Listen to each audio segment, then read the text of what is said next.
सारेगामा कारवां mini भक्ति। भगवत गीता अध्याय 3 कर्म योग। कर्म तो हर पल हर समय हम सब करते हैं। ऐसा कोई क्षण संभव नहीं कि जब हम कर्म किए बिना रह सकें। कुछ कर्म झूठ और फरेब से भरे होते हैं और कुछ कर्तव्य के लिए किए जाते हैं। तो फिर ऐसे कौन से कर्म हैं जो हमें हमारे लक्ष्य तक ले जाएंगे? उसी के एनालिसिस श्री कृष्ण हमारे लिए करेंगे और हम उसे आम जन जन की भाषा में, यानी कि आपकी ही बोली में आपके लिए लाए हैं। मैं शैलेंद्र भारती प्रणाम के साथ गीता के अध्याय 3 को प्रस्तुत करता हूं। अर्जुन उवाच ज्यायसी चेत् कर्मणस्ते मता बुद्धिर्जनार्दन तत्किं कर्मणि घोरे मां नियोजयसि केशव। अर्जुन पूछते हैं, हे जनार्दन, यदि आपको कर्म के मुकाबले ज्ञान बेहतर लगता है तो फिर हे केशव, मुझे भयंकर कर्म में क्यों लगाते हैं? कृष्ण ज्ञान को कर्म से अधिक बेहतर बताते हैं। तो उस हालत में यह सवाल उचित बनता है कि वह अर्जुन को कर्म करने के लिए, मतलब युद्ध करने के लिए क्यों कह रहे हैं? क्योंकि अगर ज्ञान की ही बात है तो वो तो अर्जुन कृष्ण से ले ही रहे हैं। तो अपनों को मारने के ऐसे भयंकर युद्ध में कृष्ण उन्हें क्यों लगा रहे हैं? दोस्तों, कितनी ही बार हमारे मन में ऐसे प्रश्न आते हैं कि कर्म आखिर क्यों करना? व्यामिश्रेणेव वाक्येन बुद्धिं मोहयसीव मे तदेकं वद निश्चित्य येन श्रेयो हमाप्नुयाम्। कृष्ण की बात सुन के अर्जुन की बुद्धि मोहित हो रही थी। समझने के बजाय वो और ज्यादा उलझ रहा था। इसलिए अर्जुन कृष्ण से कहता है, एक बात बताइए प्रभु, जिससे मेरी उलझन दूर हो सके। अर्जुन कहना चाहते हैं कि भगवान कंफ्यूज मत करिए, मेरी दुविधा को दूर करके कोई एक बात बताइए जिस पे मैं चल सकूं। कृष्ण ने जो बातें बताई वो गूढ़ हैं, कॉम्प्लिकेटेड हैं, गहरी हैं। ऊपर से देख के ऐसा लगता है कि ये तो बस ज्ञान की बातें हैं, इन पर चलें तो चलें कैसे? यही दुविधा अर्जुन की भी है और कृष्ण उत्तर दे रहे हैं। श्री भगवानुवाच लोकेस्मिन् द्विविधा निष्ठा पुरा प्रोक्ता मया नघ ज्ञानयोगेन सांख्यानां कर्मयोगेन योगिनाम्। श्री भगवान अर्जुन से कहते हैं कि इस दुनिया में दो प्रकार की निष्ठा, दो प्रकार के विश्वास हैं। एक तो है सांख्य योग, जिसका रिश्ता ज्ञान से है, और दूसरा है कर्म योग, जिसका कि लेना देना सिर्फ कर्म से है। निष्ठा का अर्थ है कुछ भी करने की सबसे परिपक्व अवस्था, पराकाष्ठा। अपनी इंद्रियों को वश में कर परमात्मा में ध्यान लगाना ज्ञान योग से होता है, और इसको कहते हैं सन्यास या सांख्य योग। और दूसरा होता है कर्म योग, मतलब निष्काम कर्म करके फल में आसक्ति न रखना।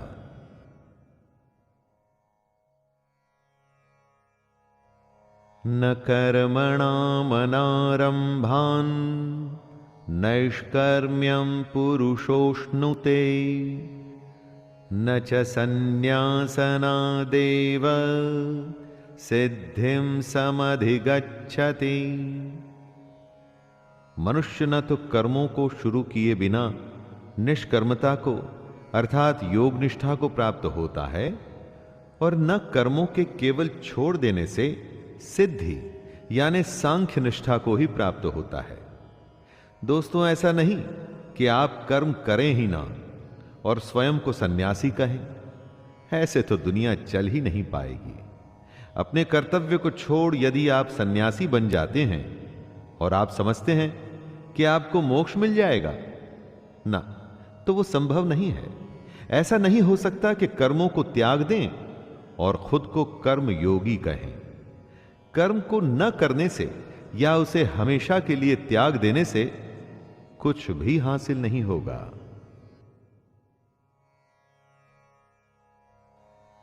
नहि कश्चित् क्षणमपि जातु तिष्ठत्य कर्म कृत् कार्यते ह्यवशः कर्म सर्वः प्रकृतिजैर्गुणैः। ऐसा हो ही नहीं सकता कि मनुष्य किसी भी काल में क्षण मात्र भी बिना कर्म किए रह जाए। हमारी दुनिया ऐसी है, हम चाहें या न चाहें कर्म तो हमें करना ही पड़ेगा। कर्म न करना भी कर्म करना ही है। जिस तरह हम इस दुनिया में आए हैं, जिस तरह से प्रकृति ने हमें, नेचर ने हमें बनाया है, उसका गुण यही है कि हम हर समय कर्म करें। प्रकृति में कभी कुछ रुकता नहीं। सांसें चलती हैं, समय चलता है, जीवन का चक्का चलता ही रहता है। जब तक जीवन रहेगा तो कर्म भी रहेगा। इसीलिए यह आवश्यक है कि कर्म को समझा जाए और समझ के उसे किया जाए। कर्मेन्द्रियाणि संयम्य य आस्ते मनसा स्मरन् इंद्रियार्थान् विमूढ़ात्मा मिथ्याचारः स उच्यते। जो सिर्फ दिखावे के लिए अपनी इंद्रियों को जबरदस्ती ऊपर से रोककर लेकिन अंदर मन से हमेशा उन्हीं के बारे में सोचता है, वह मिथ्याचारी अर्थात दंभी कहा जाता है। मतलब झूठा और घमंडी। खाना खाने से तो मना कर दिया, लेकिन हमेशा खाने और उसके स्वाद के बारे में ही सोचता रहे, तो यह कैसा उपवास हुआ? इसे व्रत नहीं माना जाएगा। कितने ही साधु सन्यासी आपको मिलेंगे जो कहते हैं कि उन्होंने दुनिया को त्याग दिया है, कर्म को त्याग दिया है, लेकिन अगर उनके मन में इस दुनिया के लिए अभी भी लालसा है, इच्छा है, तो कृष्ण उन्हें झूठा और पाखंडी बताते हैं।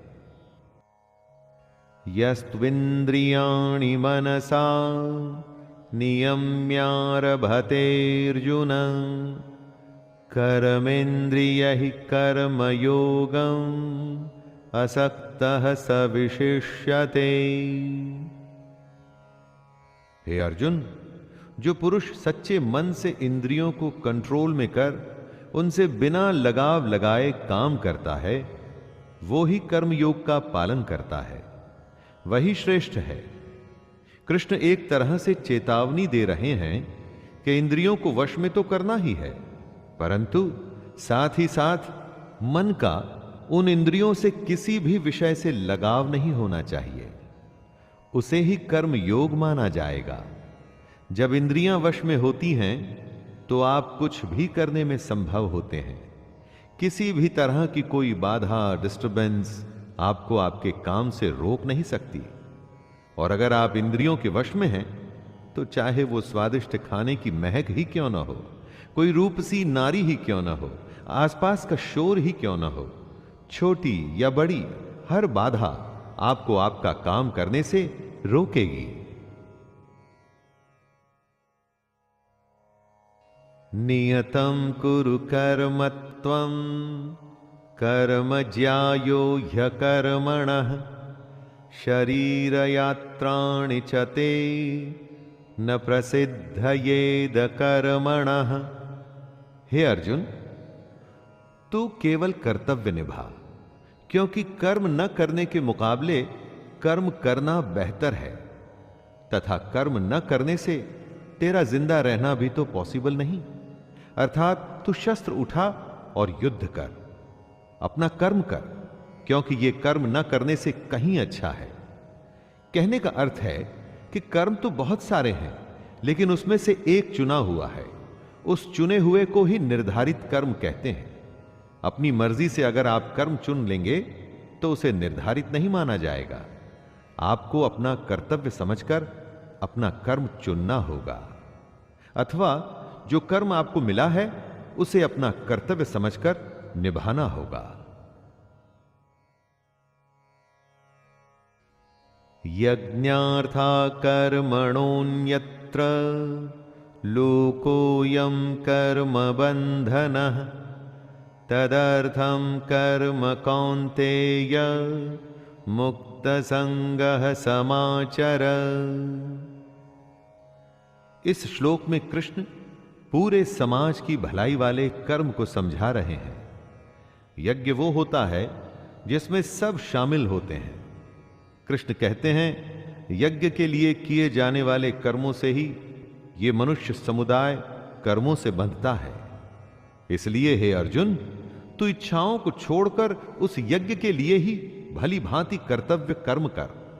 यज्ञ अर्थात समाज और प्रजा की भलाई के लिए किया गया निस्वार्थ काम। हमको भी अपने कर्तव्यों को यज्ञ समझ ऐसे कामों में अपना योगदान देना चाहिए जिससे समाज का भला हो। अगर हम सब अपने काम को यज्ञ समझ उसे सम्मान पूर्वक करें तो सबका भला होगा। इसे ही आप निर्धारित कर्म भी मानिए।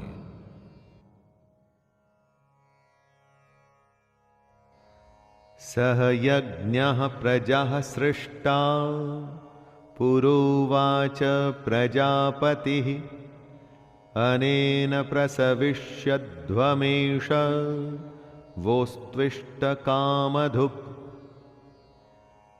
प्रजापति ब्रह्मा ने इस दुनिया की शुरुआत में यज्ञ को रचकर अपनी जनता से कहा कि तुम लोग इस यज्ञ द्वारा वृद्धि को प्राप्त हो, और यह यज्ञ तुम लोगों को इच्छित भोग प्रदान करेगा। घरों में जो यज्ञ किए जाते हैं उन्हें एक धार्मिक कर्म कांड न समझकर उसकी इंपॉर्टेंस समझनी चाहिए। यज्ञ हमारे संस्कारों का एक संगठित रूप है। संस्कार मतलब काम करने का सबसे उत्तम तरीका। यज्ञ से हम हर विधि को, संस्कार को एकदम उचित तरीके से पूरा कर अपने कर्म को शुरू करते हैं। यज्ञ एक तरीके से हमें रास्ता दिखाता है। अगर आगे भी संस्कारों का पालन होगा तो ध्येय अर्थात गोल, हमारा एम जरूर पूरा होगा। देवान् भावयतानेन ते देवा भावयन्तु वः परस्परं भावयन्तः श्रेयः परमवाप्स्यथ। ब्रह्मा कहते हैं कि यज्ञ से सब लोगों को, देवताओं को खुश करना चाहिए, और फिर वो देवता खुश होके हम सबकी भलाई करेंगे। इस प्रकार निस्वार्थ भाव से एक दूसरे को उन्नत करते हुए तुम लोग परम कल्याण को प्राप्त हो जाओगे। यज्ञ तरीका है देवताओं को खुश करने का, और उसके बदले में देवता आपको खुश रखते हैं, आपकी उन्नति करते हैं। इसलिए काम शुरू करने से पहले, कुछ भी शुभ करने से पहले ईश्वर का नाम लेने का विधान है। यही ईश्वर का नाम जब सही तरीकों, सही पद्धति, सही मेथड्स के साथ किया जाता है उसे यज्ञ कहते हैं। यज्ञ को अपने और देवताओं के बीच का एक मीडियम मान लीजिए, जिससे दोनों के बीच संबंध बना रहता है।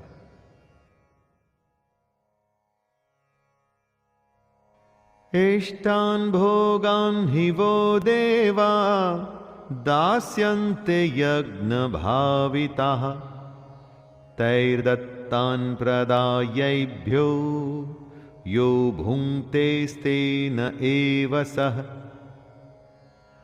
यज्ञ करके जब आप देवताओं की पूजा करते हैं तो वे आपके बिना मांगे ही आपकी सारी इच्छाओं को पूरा कर देते हैं।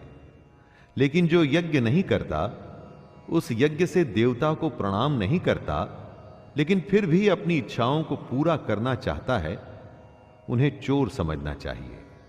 कुछ देने पे कुछ मिलता है, कुछ करने से कुछ मिलता है।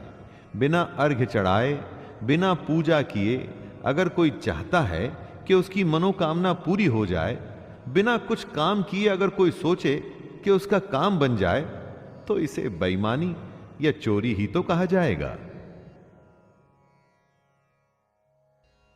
यज्ञशिष्टाशिनः सन्तो मुच्यन्ते सर्वकिल्बिषैः भुञ्जते ते त्वघं पापा ये पंचन्त्यात्मकारणात्। यज्ञ से बचे हुए अन्न को खाने वाले श्रेष्ठ पुरुष सब पापों से मुक्त हो जाते हैं, और जो पापी लोग अपना शरीर पोषण करने के लिए ही अन्न पकाते हैं, वे तो पाप को ही खाते हैं। हम क्या सिर्फ खा के जिंदा रहने और फिर मर जाने के लिए पैदा होते हैं? ऐसे जीवन का क्या मतलब हुआ? अपने जीवन का पर्पस, उसका उद्देश्य हमें समझना चाहिए। इस ब्रह्मांड में हम क्यों हैं, क्यों हमें ईश्वर या मोक्ष को प्राप्त करना है, इन सब को समझने के लिए ही यज्ञ जैसे अनुष्ठान किए जाते हैं। जो लोग यज्ञ या ईश्वर को याद किए बिना सिर्फ अपने जिंदा रहने में ही लगे रहते हैं, उन्हें चोर समझना चाहिए। अन्नान् भवन्ति भूतानि पर्जन्यादन्न संभवः यज्ञान् भवति पर्जन्यो यज्ञः कर्म समुद्भवः कर्म ब्रह्मोद्भवं विद्धि ब्रह्माक्षर समुद्भवं तस्मात् सर्वगतं ब्रह्म नित्यं यज्ञे प्रतिष्ठितम्। अगर अन्न खत्म हो जाए तो सब खत्म हो जाएंगे। संपूर्ण प्राणी जगत, हर कोई अन्न से उत्पन्न होते हैं। अन्न की उत्पत्ति वृष्टि से होती है, यानी कि बारिश, और बारिश यज्ञ से होती है, और यज्ञ कर्मों से होते हैं, और कर्म की उत्पत्ति वेद से। हमारी संस्कृति का सारा ज्ञान वेद से ही तो आया है। कर्म क्या है, उसकी परिभाषा भी वेद से आई है, और वेद परमपिता परमात्मा से उत्पन्न हुए हैं। वेद ईश्वर से आया ज्ञान है। वेद से आगे और वेद से बड़ा कुछ भी नहीं। इससे दोस्तों ये सिद्ध होता है कि यज्ञ और ईश्वर में सीधा संबंध है। एवं प्रवर्तितं चक्रम नानुवर्तयतीह यः अघायुरिन्द्रियारामो मोघम पार्थ सजीवति। कृष्ण कह रहे हैं, हे पार्थ, जो पुरुष परंपरा से नहीं चलता, जो सृष्टि चक्र प्रकृति के नियमों का पालन नहीं करता, मतलब जो अपने कर्तव्य का पालन नहीं करता, वह इंद्रियों के द्वारा भोगों में रमण करने वाला पापायु पुरुष व्यर्थ ही जीता है। ऐसा पुरुष, ऐसा इंसान बस इंद्रियों के वश में होकर के जिंदा रहता है, जीता है और मर जाता है। उसके जीवन मृत्यु का चक्कर चलता ही रहता है, चलता ही रहता है। ऐसे इंसान के जीने और मरने का कोई मतलब नहीं।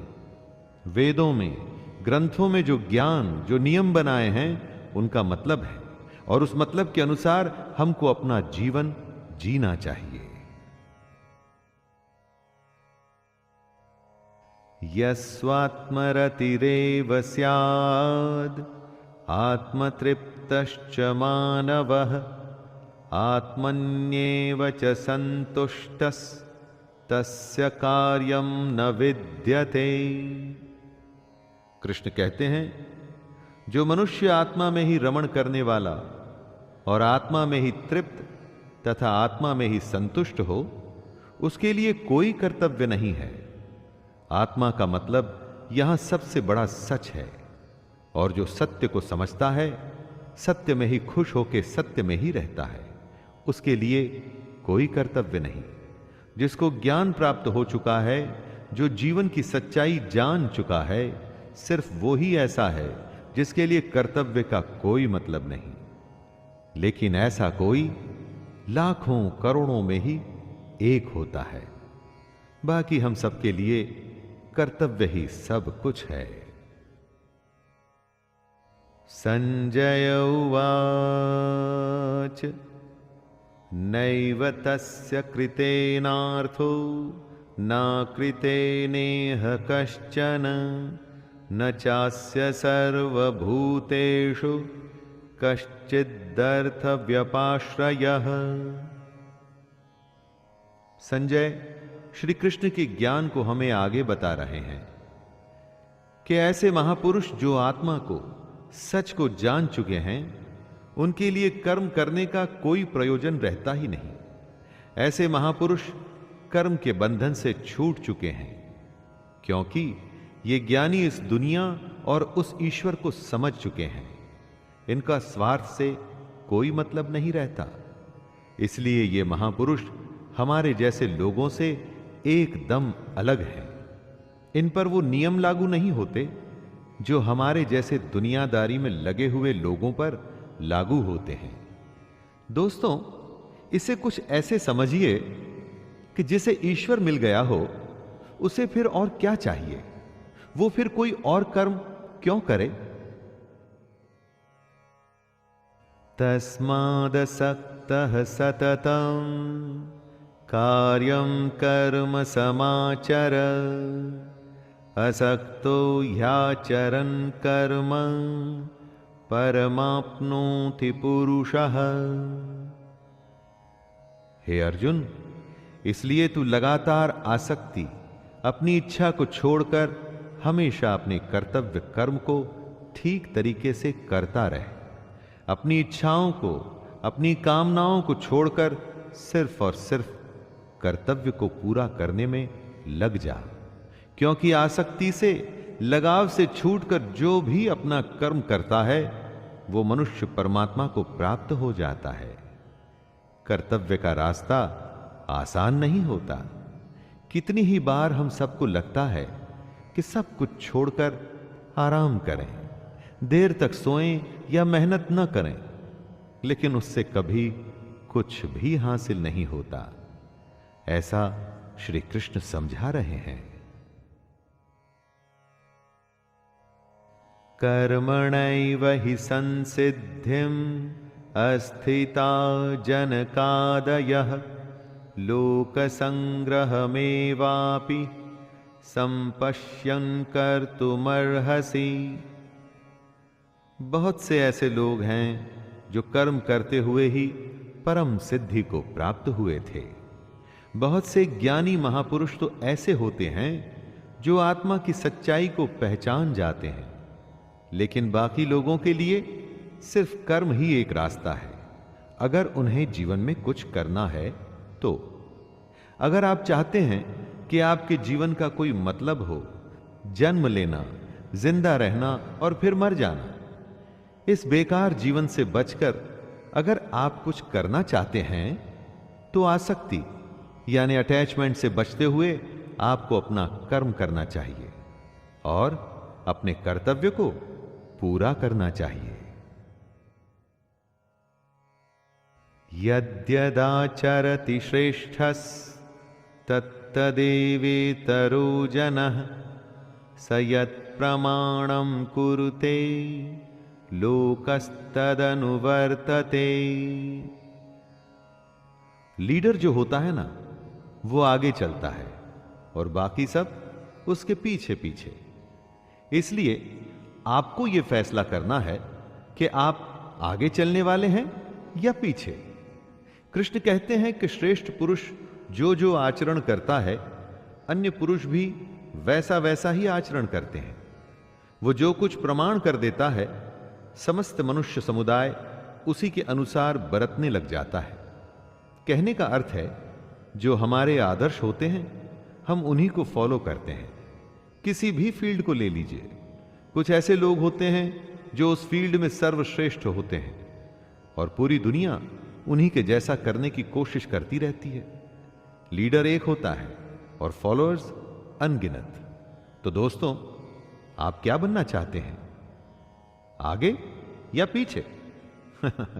यानी कि आप आगे चलना चाहते हैं या सबके पीछे?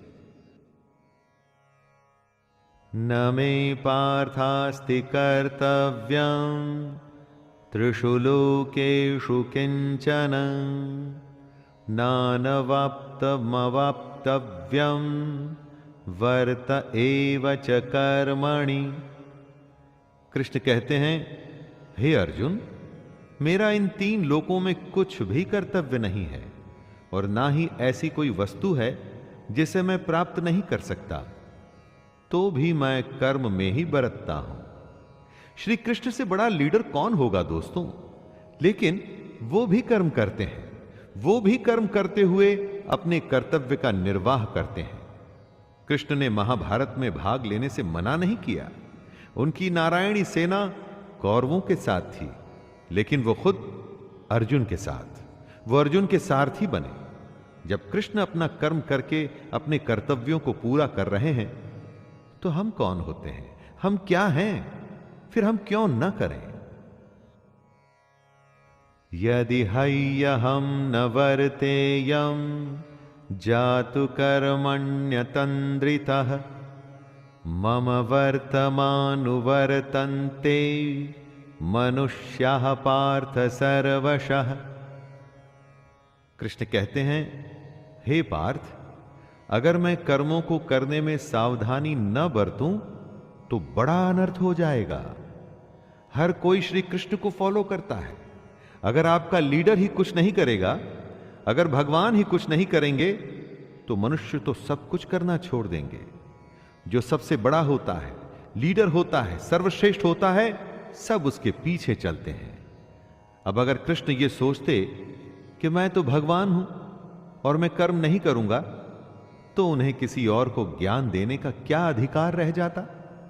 ईश्वर होते हुए भी उन्होंने अपने हर कर्तव्य का पालन किया, कर्म से कभी पीछे नहीं हटे।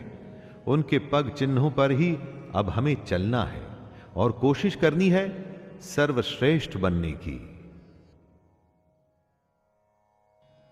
यदि उत्सिदेयुरिमे लोका न कुर्यां कर्म चेदहं संकरस्य च कर्तास्याम् उपहन्यामि महाप्रजाः। कृष्ण बता रहे हैं, यदि मैं कर्म न करूं तो ये सब मनुष्य नष्ट भ्रष्ट हो जाएं और मैं संकरता का करने वाला होऊंगा तथा मेरी वजह से सारी प्रजा नष्ट हो जाएगी। अगर कृष्ण कर्म नहीं करेंगे तो दोस्तों दुनिया खत्म हो जाएगी, मनुष्य नष्ट हो जाएंगे। सोचिए, ये दुनिया उन्हीं की तो लीला है, माया है, खेल है, और जिसने खेल को रचा है, अगर वो ही अपना कर्म नहीं करेगा तो दुनिया में क्या बचेगा? चाहे वो ईश्वर हो या साधारण इंसान, नियम तो सब पर लागू होते हैं। अगर कर्म का नियम है तो वो कृष्ण को भी करना पड़ेगा और हमें और आपको भी।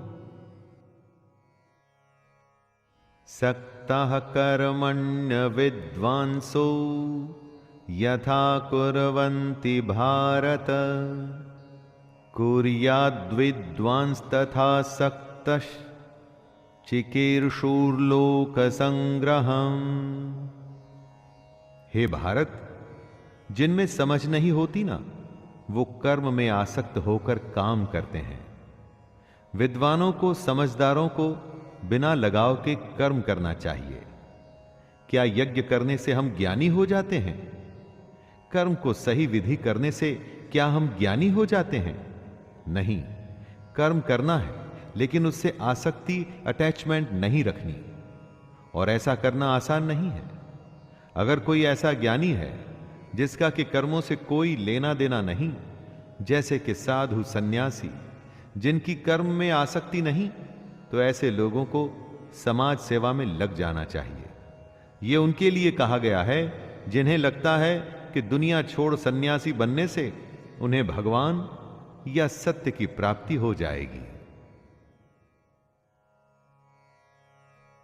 न बुद्धिभेदं जनयेद ज्ञानां कर्म संगिनां जोषयेत् सर्वकर्माणि विद्वान् युक्तः समाचरन्।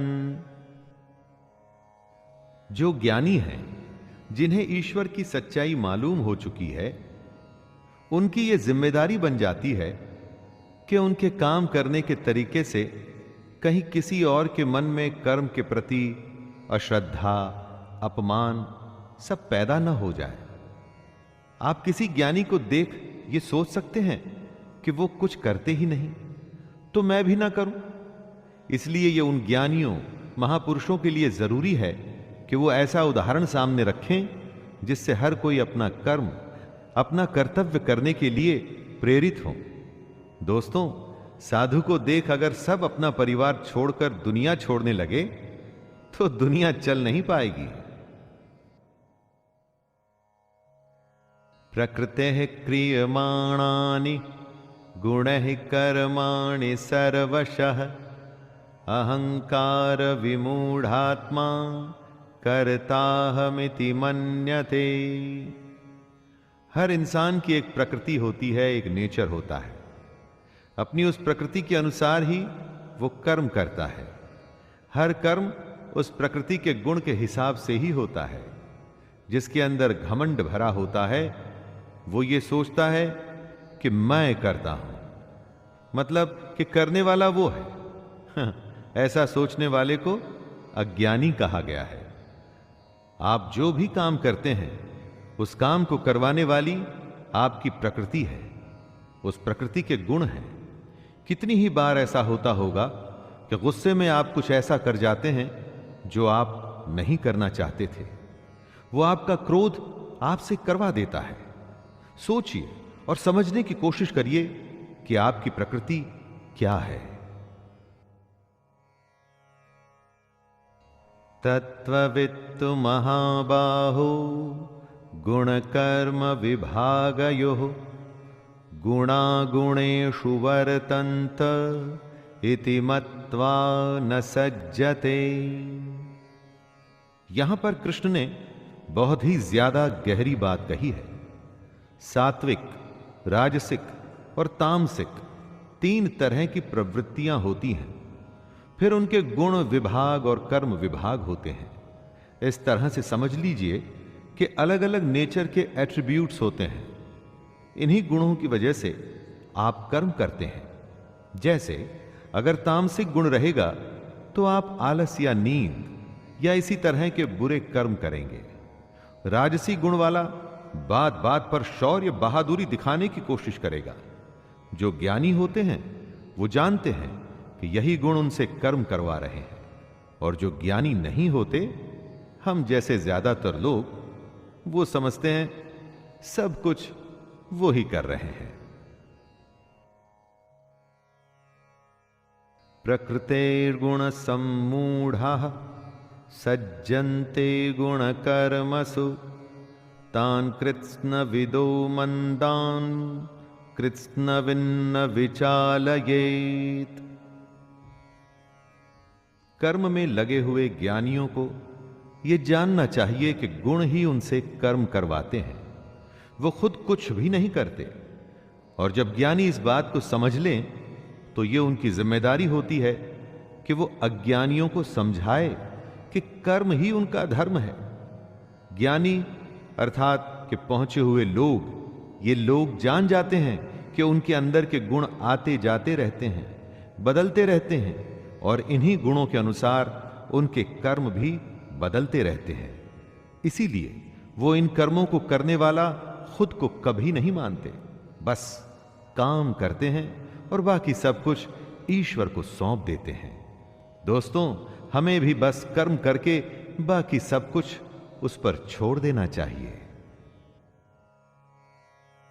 मयि सर्वाणि कर्माणि सन्नः यस्याध्यात्म चेतसा निराशिर्निर्ममो भूत्वा युध्यस्व विगतज्वरः। कृष्ण अर्जुन से कहते हैं कि तू मुझ अंतर्यामी परमात्मा में अपने सारे कर्मों को अर्पण कर दे। आशा को छोड़, ममता को छोड़ और दुख को दूर करके युद्ध कर। दोस्तों, अपने सारे कर्म हमें भगवान को सौंप देने चाहिए। कोई आशा नहीं, ममता नहीं और कोई दुख नहीं, कुछ भी भाव नहीं होना चाहिए। तू जा, बस युद्ध कर। इसी को आप फॉर्मूला मान लीजिए सफलता का। जी हां, सफलता का। कुछ भी करने का, आगे बढ़ने का, आशा, ममता, दुख सब कुछ भूल के बस काम में लग जाइए और उन्नति करते जाइए।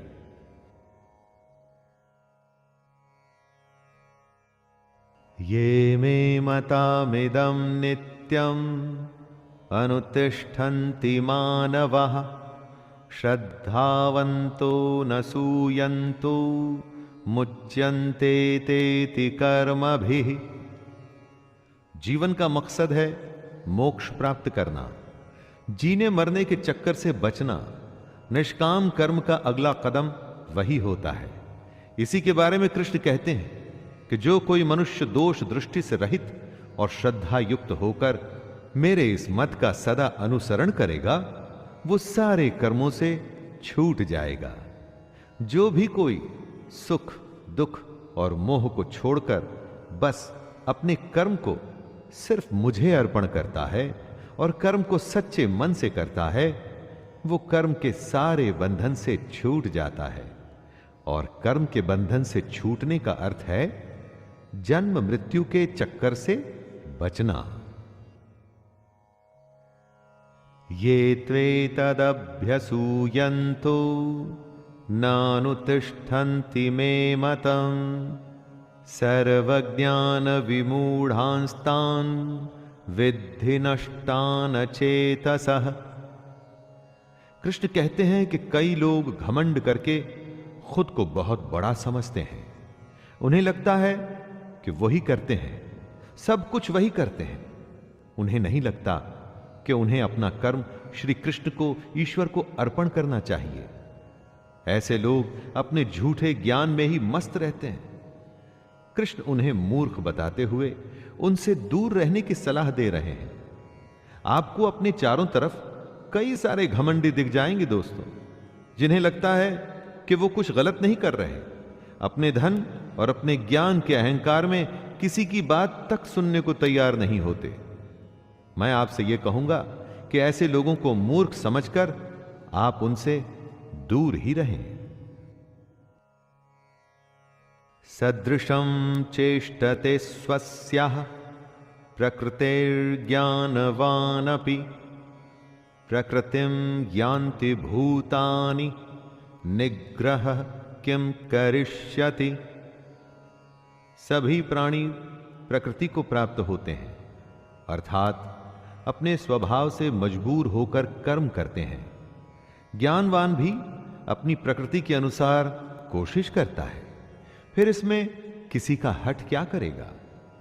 कृष्ण ये समझा रहे हैं कि हर प्राणी का अपना एक स्वभाव होता है, नेचर होता है, एटीट्यूड होता है। सब उसी के चलते काम करते हैं।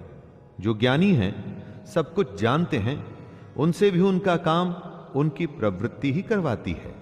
इसमें किसी की हट, जिद कुछ भी नहीं कर पाएगी। अगर आप कोशिश करेंगे कि किसी से उसके नेचर के अगेंस्ट काम करवा लें, तो आप अपना सिर्फ टाइम वेस्ट कर रहे हैं। इंद्रियस्येन्द्रियस्यार्थे रागद्वेषौ व्यवस्थितौ तयोर्न वशमागच्छेत्तौ यस्य परिपन्थिनौ।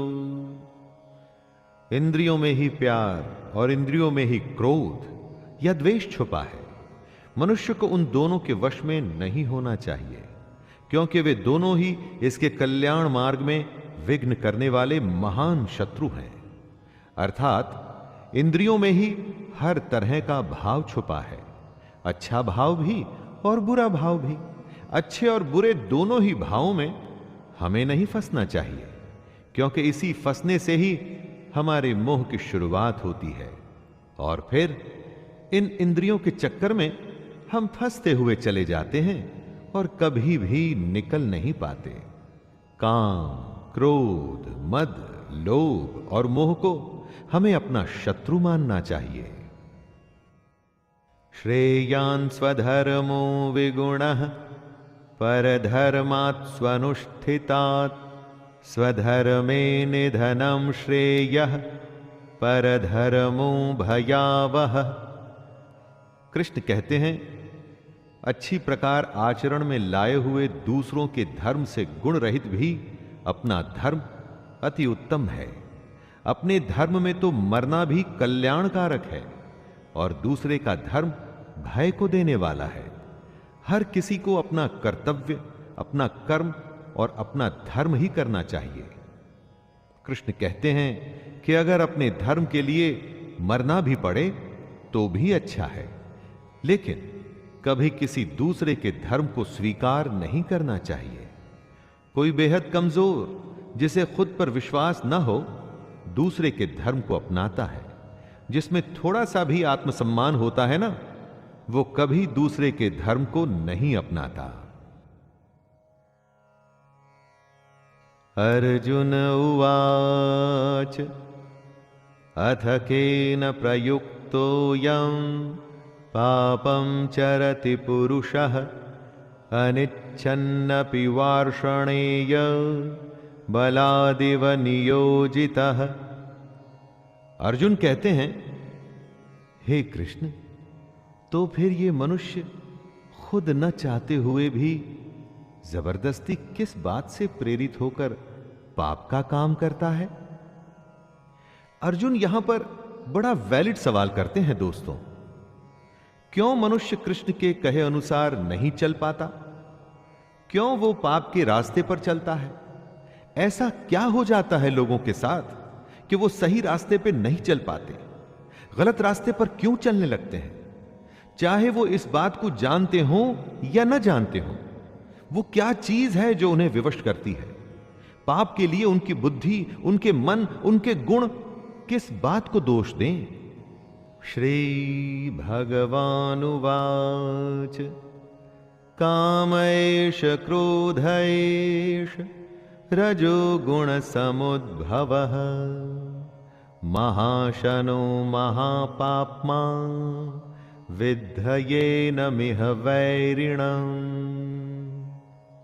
श्री भगवान कहते हैं, रजोगुण से उत्पन्न होता है काम, और काम में से निकलता है क्रोध अर्थात गुस्सा। काम या क्रोध कभी रुकता नहीं अर्जुन, बस बढ़ता ही रहता है। इसको अपना सबसे बड़ा शत्रु मानना चाहिए। दोस्तों, श्री कृष्ण बताते हैं कि आखिर पापी पाप किस कारण करता है, किसी के पाप करने की वजह क्या होती है? वजह है रजोगुण। इसी की वजह से काम, क्रोध या राग, द्वेष जैसे भाव पैदा होते हैं, जो कि पाप की वजह होते हैं। इन्हीं द्वेषों को श्री कृष्ण शत्रु बताते हैं। इन भावों के मन में आते ही आपको समझ जाना चाहिए कि आप पर शत्रु हावी हो रहा है और आपको उसे रोकने की जरूरत है। धूमेनाव्रियते वह्निर् यथादर्शो मलेन च यथोब्लेनावृतो गर्भस्तथा तेनेदमावृतम्। जिस प्रकार धुएं से आग और धूल से दर्पण ढका जाता है, तथा जिस तरह से जेर मतलब एमनियन से गर्भ ढका रहता है, वैसे ही उस काम द्वारा हमारा ये ज्ञान ढका रहता है। राख जलती रहती है और उसके धुएं में आग छुपी रहती है। शीशे पर अगर धूल हो तो चेहरा साफ नहीं दिखता। उसी तरह से जब ये काम, क्रोध जैसे विकार, ये जो कमियां हैं, हमारे अंदर में मौजूद ज्ञान को छुपा के रखती हैं। सब कुछ हमारे अंदर है, बाहर कुछ भी नहीं। ये ऐब, कमियां हमारे अंदर रहकर असली ज्ञान को छुपाकर एक तरह से हमें विवश कर देती हैं और हमें पाप करने के लिए उत्साहित करती हैं। इसलिए श्री कृष्ण इन्हें शत्रु बताते हैं। आवृतम ज्ञानमेतेन ज्ञानिनो नित्यवैरिणा कामरूपेण कौन्तेय दुष्पूरेणानलेन च। हे अर्जुन, ये ऐसी आग है जो कभी बुझती ही नहीं। इस आग का मतलब है काम, और इसी से मनुष्य का ज्ञान ढका हुआ है। भोगों से कभी कोई तृप्त नहीं हुआ है। पैसा अगर कमाया है तो और कमाना है, खाना अगर खाया है तो और खाना है। भोगों का कोई अंत नहीं होता, बल्कि ये भोग मनुष्य का अंत करके ही मानते हैं। जैसे आग को अगर ईंधन मिलता रहे तो वो कभी बुझती नहीं। इन भोगों को जब आप बढ़ाते हैं तो आप जलती हुई अग्नि में ईंधन ही डाल रहे हैं। काम, क्रोध, मद, लोभ और मोह को नियंत्रण में रखना ही इस आग को बुझाने का एक तरीका है। इंद्रियाणि मनोबुद्धिरस्य अधिष्ठानमुच्यते एतैर्विमोहयत्येष ज्ञानमावृत्य देहिनम्। कृष्ण अर्जुन को समझा रहे हैं कि इंद्रियां, मन और बुद्धि ये सब इसके घर कहे जाते हैं। ये काम इन मन, बुद्धि और इंद्रियों द्वारा ही ज्ञान को कवर करके जीवात्मा को मोहित करता है। काम, क्रोध जैसे विकार, कमियां इंद्रियों, मन और बुद्धि में रहते हैं। ये इनके घर हैं जहां इनका निवास होता है। घर में रहकर ये कमियां घर के मालिक को मोहित कर उसे ही खत्म करने की कोशिश करती हैं। कुछ अच्छा देख मन में लालच आता है। काम पूरा न होने पर क्रोध आता है। इसी तरह से ये कमियां हमारे दिल दिमाग पर कब्जा करना शुरू करती हैं और हम हमेशा इनके वश में रहते हैं। तस्मात्त्वमिन्द्रियाण्यादौ नियम्य भरतर्षभ पाप्मानं प्रजहिह्येनं ज्ञान विज्ञान नाशनम्। हे अर्जुन, तू पहले इंद्रियों को संयमित कर। इस ज्ञान और विज्ञान का नाश करने वाले महान पापी काम को कुछ भी करके बलपूर्वक मार दे। कृष्ण अर्जुन को सलाह देते हैं दोस्तों कि इससे पहले ये काम, क्रोध जैसे शत्रु तुझ पर कब्जा कर लें, तू अपनी इंद्रियों को वश में करके अपने काम, क्रोध को मार दे। ये काम और क्रोध ही हैं जो हमारे अंदर मौजूद ज्ञान को खत्म कर उसमें शंका भरते हैं, हमें हमारे रास्ते से भटकाते हैं। कितनी ही बार आपके साथ भी होता होगा कि कोई जरूरी काम करते हुए आराम करने का मन करता होगा। बस यही वो समय होता है दोस्तों, जब आपको अपनी इंद्रियों को वश में करना होता है। इंद्रियाणि पराण्याहुर इंद्रियेभ्यः परं मनः मनसस्तु परा बुद्धिर् यो बुद्धिः परतस्तु सः। इंद्रियों को स्थूल शरीर से बेहतर, बलवान और सूक्ष्म यानी कि सटल कहते हैं। इन इंद्रियों से बेहतर मन है, मन से भी बेहतर बुद्धि है, और जो बुद्धि से भी बड़ा है वो आत्मा है। कृष्ण कहते हैं कि हमारे शरीर से श्रेष्ठ हमारी इंद्रियां हैं। सही बात है, किसी भी शरीर को उसकी इंद्रियां पल भर में वश कर लेती हैं, लेकिन इंद्रियों से बड़ा मन है। आप अपने मन से इंद्रियों को कंट्रोल कर सकते हैं, और मन से बड़ी बुद्धि है। गहरी बात है दोस्तों, इस बात को ध्यान में रखिएगा। तो अभी तक सबसे बड़ी हुई बुद्धि, और बुद्धि से बड़ी है आत्मा, और इसी आत्मा को समझने का यह सारा खेल है। एवं बुद्धि परम बुद्धवा संस्तभ्यात्मानमात्मना जहि शत्रुं महाबाहो कामरूपम दुरासदम्। कृष्ण अपनी बात को समझाते हुए कह रहे हैं कि हे अर्जुन, इस प्रकार बुद्धि से बेहतर अर्थात सूक्ष्म, बलवान और अत्यंत श्रेष्ठ आत्मा को मान। बुद्धि से अपने मन को वश में कर, और हे महाबाहो, तू इस काम रूप दुर्जय शत्रु यानी कि इनविंसिबल एनिमी को मार डाल। बुद्धि से मन को वश में करना है। अगर मन वश में हो गया तो आप इंद्रियों को भी वश में कर लेंगे। जब मन और इंद्रियां आपके वश में हैं तो फिर उसका अगला कदम होगा आत्मा के पास पहुंचना। आत्मा परमात्मा का ही एक रूप है और आपकी बुद्धि आपको आपकी आत्मा के करीब पहुंचा सकती है। तो दोस्तों, ये था भगवत गीता का अध्याय 3 और यहीं पर आज्ञा दीजिए आपके अपने शैलेंद्र भारती को। धन्यवाद। जय श्री कृष्ण।